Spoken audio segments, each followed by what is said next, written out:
Treatment of a trimalleolar ankle fracture by Dr. Wolfram Korsch, Clinic for Orthopedics, Trauma Surgery, Donauwörth, Germany.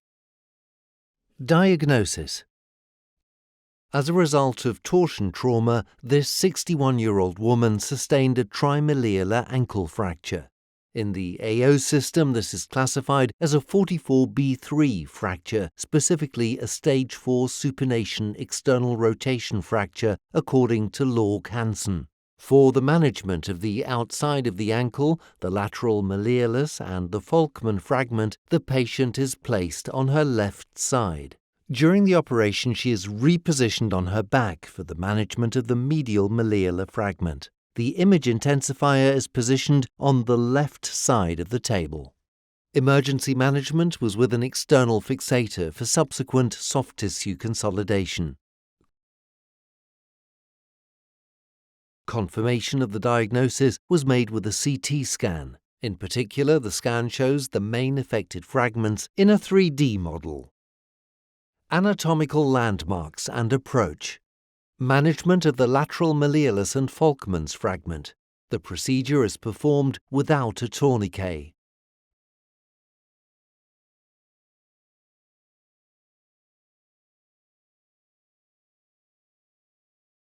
The skin approach of approximately 12 cm and is marked on the posterolateral side of the fibula. The skin and subcutaneous tissues are divided to expose the typical fracture formation of the fibula.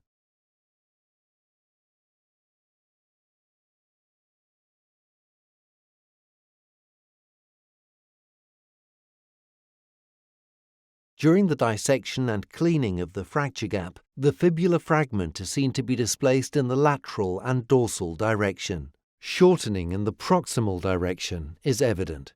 Meticulous cleaning of the fracture gap, particularly on the anterior side, is necessary for the subsequent accurate reduction. Via the fibula structure, the Volkmann fragment can be inspected from the side and any impacted fragment particles removed.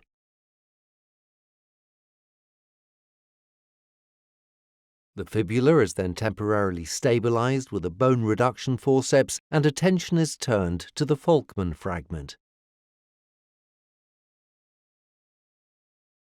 At this end, the tissues are dissected via the same skin incision behind the peroneal tendons down to the deep fascia of the lower leg. The fascia is opened and the long toe flexors and posterior tibial tendon is displaced medially. Deep inside, the Volkmann fragment can be demarcated, particularly after the longitudinal incision of the periosteal sleeve.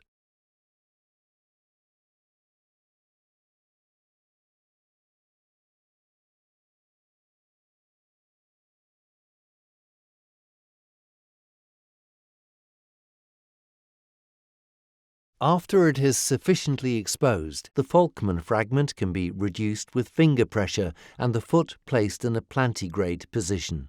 The fragment is then temporarily fixed in position with a 1.6 mm Kirschner wire. The resulting reduction is documented with the image intensifier in the lateral plane. Lag screw technique. For the definitive fixation of the Volkmann fragment, a 3.5 mm cortical screw, including a washer, is inserted using the classic AO lag screw technique. The inserted Kirschner wire can then be used as a guide for the direction of the drilling, as well as it protects against rotation during the insertion of the screw. First, drill the gliding hole, followed by the core hole using the corresponding drill sizes.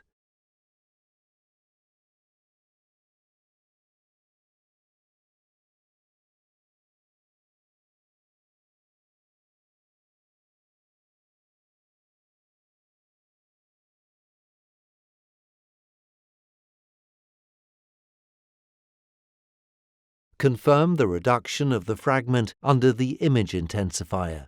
The main orientation point on the lateral radiograph of the distal tibia is the subchondral plate, which is reconstructed with a smooth transition. Repositioning of the fibula.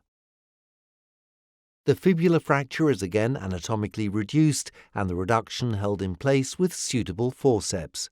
Check the reduction of the fracture under the image intensifier as well as visually.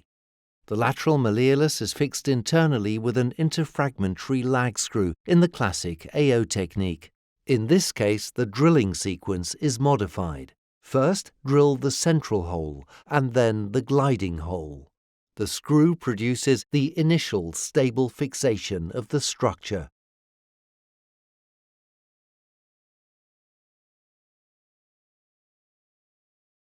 Plate osteosynthesis of the fibula. Two plate systems are available for the distal fibula. The 2.8/3.5 lateral distal fibula trilock plate is primarily for Lorg-Hansen abduction fractures and fractures with a comminuted tip of the fibula. In this case of a supinated external injury, a straight 2.8 mm distal fibula trilock plate is indicated, since it is an anti-glide plate. The plate must be adapted slightly between the two most distal plate holes to match the shape of the distal fibula. The plate is placed on the posterolateral side of the fibula and fixed to the shaft with reduction forces.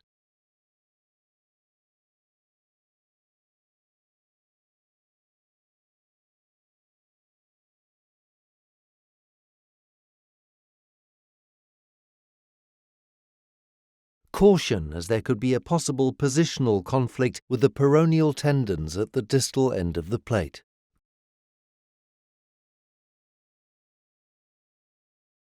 Confirm fracture reduction and correct plate position on the image intensifier. The plate is subsequently fixed to the bone with 2.8 trilock screws. At the distal end of the plate, ensure monocortical screw positioning to avoid intra-articular screw irritation. To avoid displacement forces, the final locking of all the screw heads in the plate should only take place after all the screws have been inserted.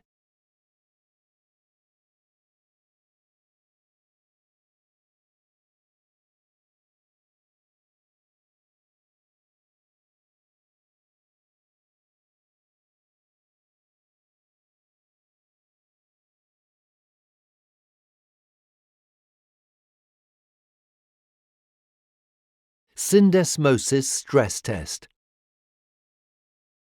Under image intensifier visualization, a syndesmosis stress test with a single pronged hook is performed before soft tissue closure.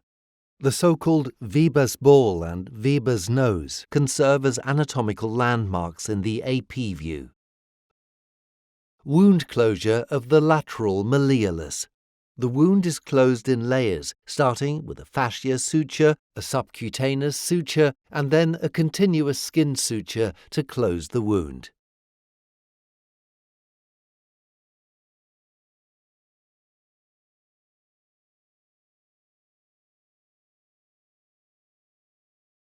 Repositioning, supine position, and internal ankle care.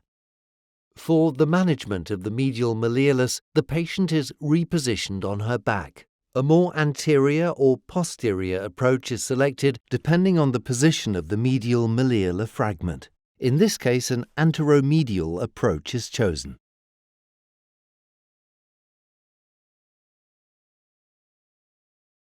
The medial malleolar fragment is exposed in isolation and the fracture gap is carefully cleaned.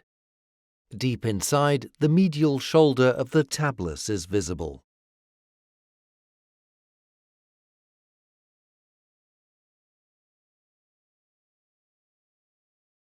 Pre-K-wire fixation. Hold the reduction with an awl and then insert a 1.6 mm Kirschner wire for initial fixation, which ascends over the tip of the medial malleolus. The position of the wire is checked under the image intensifier. Lag screw technique. The fragment is then stabilized with a 3.5 mm cortical lag screw using the classic lag screw technique.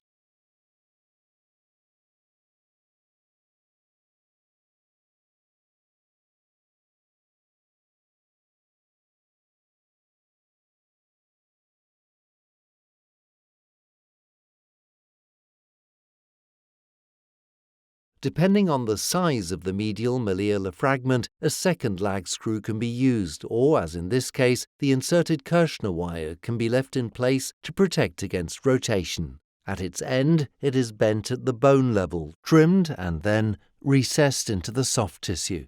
Final reduction is checked under the image intensifier in 2 planes as well as visually. Closure. The wound is closed in layers, ending with a continuous skin suture.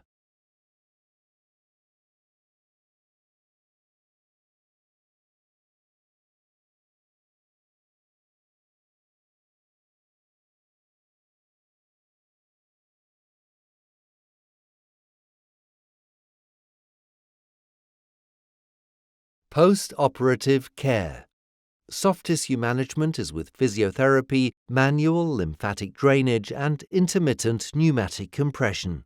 Physiotherapy with passive and active exercises and joint mobilization. Partial weight bearing with an ankle-foot orthosis for 6 weeks, and then gradually increase weight bearing according to follow-up X-rays.